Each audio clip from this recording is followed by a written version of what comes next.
నమస్తే. ఇన్నాళ్ళు నన్ను సపోర్ట్ చేస్తూ, ఎంకరేజ్ చేస్తూ మీ ప్రేమని నాకు అందిస్తున్న ప్రతి ఒక్కరికి కృతజ్ఞతలు.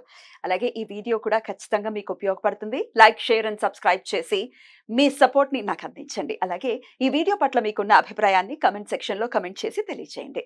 ఇప్పుడు వీడియోని చూద్దాం. నమస్తే. Welcome to our channel. నేను పద్మిని. ప్రస్తుతం మనతో పాటు ప్రముఖ ఆధ్యాత్మికవేత్త, ఆస్ట్రోన్యూమరాలజిస్ట్, వేదిక్ వాస్తు స్పెషలిస్ట్, శ్రీ విద్య మరియు హనుమత్ ఉపాసకులు బ్రహ్మశ్రీ డాక్టర్ సిస్లా జయశంకర్ గారు మనతో పాటు ఉన్నారు. మాట్లాడదాం. సార్ నమస్తే సార్. ఆయుష్మతి భవ. సార్, నక్షత్రాల గురించి చెప్తున్నారు, వాళ్ళ తత్వాల గురించి చెప్తున్నారు, ఎలా ఉంటారు, ఎలాంటి దైవారాధన అనేది ప్రత్యేకించి చేసుకోవాలి, జీవితాంతం అనేది కూడా చాలా సవివరంగా తెలియజేస్తూ ఉన్నారు. పూర్వ పల్గుని వరకు ఆల్రెడీ చెప్పుకున్నాం. ఉత్తర పల్గుని నక్షత్రం ఎలా ఉంటుంది సార్? ఈ ఉత్తర పల్గుని నక్షత్రం, ఈ ఉత్తర ఫల్గుని నక్షత్రం కూడా ఆకాశంలో 4 నక్షత్రాలు కలిపి ఒక మంచం కోళ్ళలాగా ఉంటాయి. మనం ఇది పూర్వ ఫల్గునికి చెప్పుకున్నాం. అట్లాగే ఉత్తర ఫల్గుని ఆకారం కూడా అలాగే ఉంటుంది. దీనికి అధిపతి రవి. ఈ ఉత్తర ఫల్గుని నక్షత్రం వాళ్ళు లైఫ్ మాకు కాంప్రమైజ్ అవ్వకూడదు అని అనుకొని జీవిస్తుంటారు. కాంప్రమైజ్ అవ్వనటువంటి జీవితాన్ని జీవించాలి అని అనుకుంటారు కానీ కాంప్రమైజ్ అవ్వాల్సి వస్తుంది. ఎందుకంటే రవి అధిపతి. వీళ్ళు తల్లిదండ్రుల్ని బాగా రెస్పెక్ట్ చేయాలి. ముఖ్యంగా తండ్రిని నమస్కరిస్తూ చాలా గౌరవప్రదంగా చూడాలి. బట్ సంఘటనలన్నీ అందుకు వ్యతిరేకంగానే జరుగుతుంటాయి. రవి నక్షత్రాలకి ఇది ఉంటుందా ఏంటి? ఈ బ్యాగేజ్ ఉంటుంది, తండ్రిని గౌరవించే. మరి కర్మ మన జీవితంలోకి రావాలి కదా. కర్మ మన జీవితంలోకి రావాలన్నప్పుడు ఆటోమేటిక్ గా ఏ కర్మ అయితే దానికి సంబంధించిన వస్తాయి.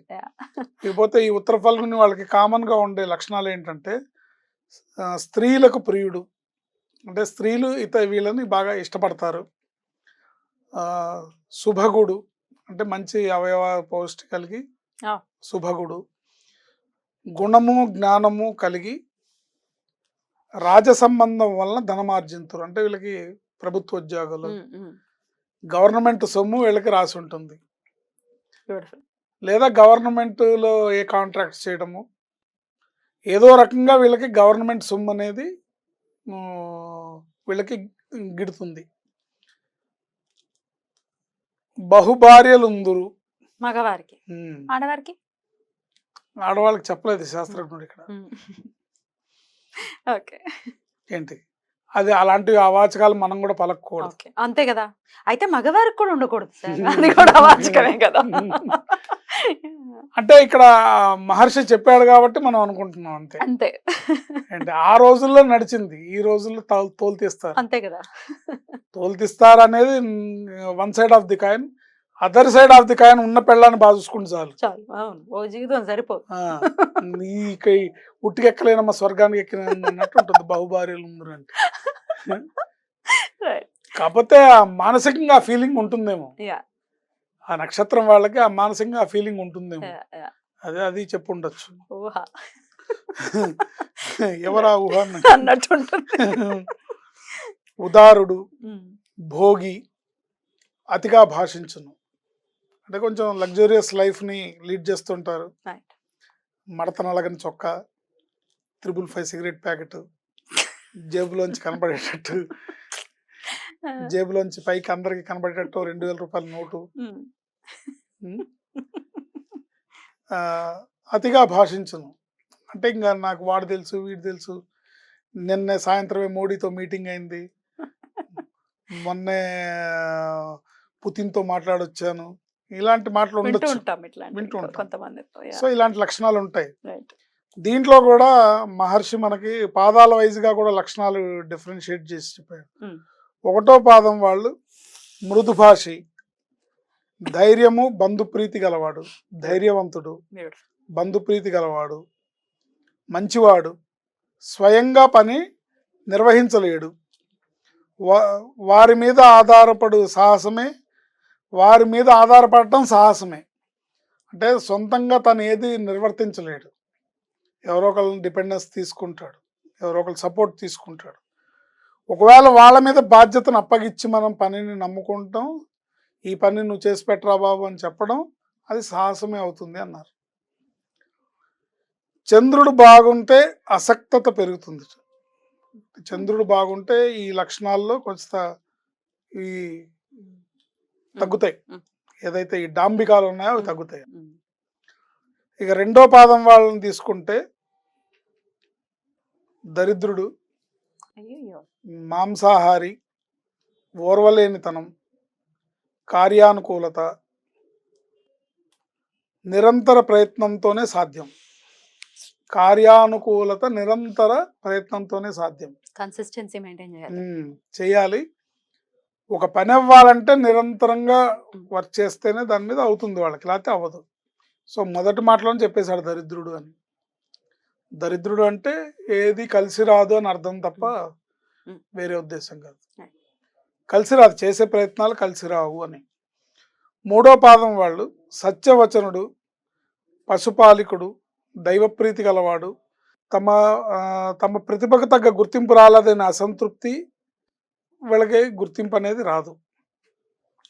చాలా తెలివిగలవారు, ఎదుటివారి సామర్థ్యాన్ని మాత్రమే గుర్తించగలరు, త్వరగా బయటపడరు.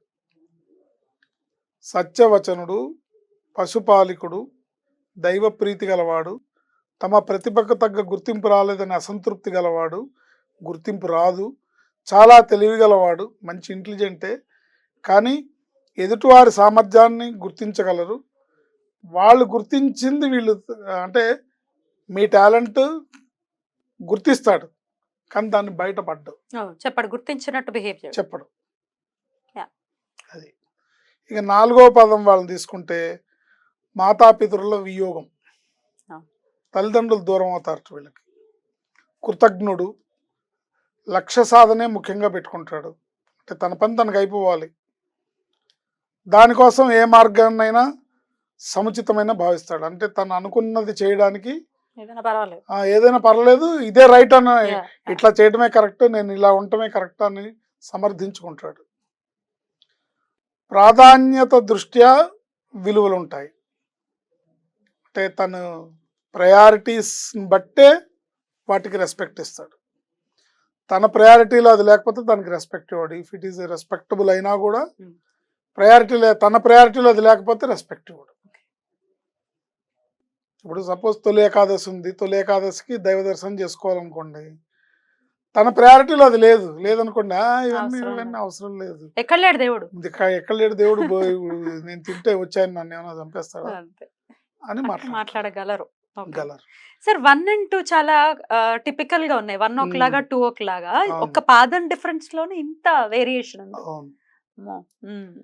సో అంటే బేసిక్ గా ఇవి నక్షత్ర లక్షణాలు చెప్పారు, కానీ మళ్ళీ వాళ్ళ గ్రహస్థితిని బట్టి, డేట్ ఆఫ్ బర్త్ ని బట్టి మళ్ళీ మారుతుంటాయి. సో ఈ ఇంగ్రీడియంట్స్ అయితే ఉంటాయి, ఎంతో కొంత ఫ్లేవర్ 100% ఆ ఫ్లేవర్ ఉంటుంది, అది ఎక్కడికి పోదు. అది చేపను ఎంత ఉతికినా చేప స్మెల్ ఉన్నట్టుగా ఉంటుంది. వీళ్ళు శ్రీరామచంద్రమూర్తి ఆరాధన చేయడం, కొంచెం ధర్మంగా జీవితాన్ని జీవించడం, ఆదివారం నాడు నియమనిష్టలతో ఉండడం, తల్లిదండ్రుల్ని గౌరవంగా చూడడం ద్వారా జీవితంలో ఉన్నతిని సాధిస్తారు. Beautiful sir. చాలా ఖచ్చితంగా మార్చుకోవాల్సిన అంశాలు ఏంటి? అదే తల్లిదండ్రుల్ని గౌరవించుకోవడం అనేది ఖచ్చితంగా చేయాలి. గౌరవించుకోవడం, ఇది ఎక్కడన్నా పొరపాటున నేనేమన్నా నా గ్రహస్థితి, నా తలరాత వల్ల నేను మా నాన్న మాటకి ఎదురు చెప్తున్నానా, మా నాన్న అభిప్రాయానికి వ్యతిరేకిస్తున్నానా అని ఆలోచించుకోవాలి. ఆలోచించుకొని సరి చేసుకుంటే లైఫ్ సెటిల్ అవుతుంది. నాకు తెలిసిన ఒక క్లయింట్ ఉన్నారు తిరుపతిలో, మయూరా హోటల్ వాళ్ళు, జయరామ్ చౌదరి గారని, వాళ్ళ అబ్బాయి కళ్యాణ్ కుమార్, కృష్ణ కళ్యాణ్ కుమార్ అబ్బాయి పేరు. జాతకంలో లక్ష సార్లు చెప్పుంటాను, నువ్వు మీ నాన్నకు దండం పెడితేనే సక్సెస్ అవుతావు, ఇలా తెలియదు అని. అది మటుకు చేయడు, మిగతావన్నీ చేస్తాడు, సక్సెస్ రాలేదు. ఎన్టీ రామారావు ఇంటికి అల్లుడయ్యాడు, ఎన్టీ రామారావు కుటుంబంలోకి వెళ్ళాడు, డైవర్స్.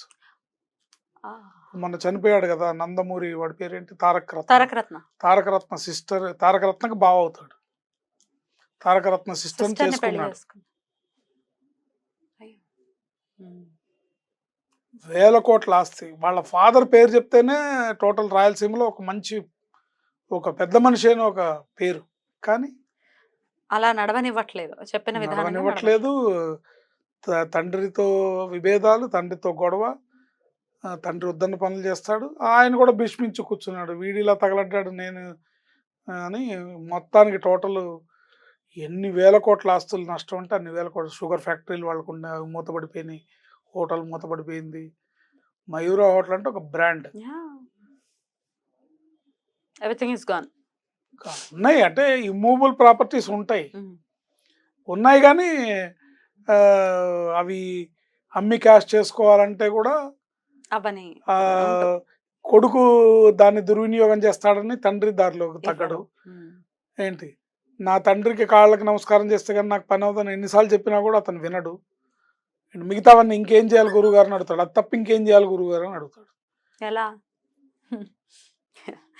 చిన్న చిన్న పని గ్రాటిట్యూడ్ ఉండటం అనేది డెఫినెట్ గా ఒక చిన్న పని. అది ప్రారంధం నడిపిస్తూ ఉంటుంది కాబట్టి ఇంకా అట్లా అనుకోవటం తప్ప ఇంకేం చేయాలి. అందుకని ఆ ఒక్క పని చేస్తే అతనికి మిగతావన్నీ కలిసి వస్తాయి. కానీ ఏంటి ఇప్పుడు 50లో పడుతున్నారు అయినా కూడా లైఫ్ సెటిల్ అవ్వలేదు. పర్మనెంట్ గా రావాల్సింది రాదు. Right sir. డెఫినెట్ గా చెప్పినటువంటి విషయాల్లో మార్పులు తెచ్చుకుంటూ ఒక ప్రశాంతవంతమైన జీవితాన్ని గడపాలి అని అంటే ఎంతో కొంత మనం తగ్గి ఉండాల్సిన పరిస్థితి ఉంటుంది ప్రకృతికి. రైట్ సార్, చాలా అద్భుతంగా వివరించారు. కృతజ్ఞతలు. ఇక నెక్స్ట్ ఎపిసోడ్ లో హస్త నక్షత్రం గురించి మాట్లాడుకుందాం. నమస్కారం సార్. ఆయుష్మతి.